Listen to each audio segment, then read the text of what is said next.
செங்கல்ல இருந்து சுண்ணாம்பு வரைக்கும் கஸ்டமருக்கு நாம தானே கேரண்டி. கான்ட்ராக்டர் குமார் மாதிரி ஆளுங்களுக்கு தான் ஜிபிஆரின் டிஎம்டி கம்பிகள்.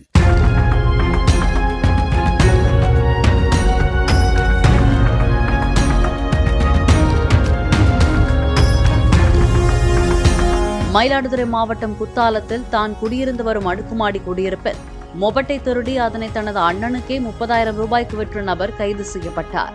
திருட்டில் ஈடுபட்டவர் குடையை கொண்டு முகத்தை மறைத்தவாறு சென்ற நிலையில் சிசிடிவி பதிவின் அடிப்படையில் பெயிண்டராக வேலை பார்த்து வரும் முத்து என்ற அந்த நபரை பிடித்த போலீசார் மொபட்டை பறிமுதல் செய்தனர்.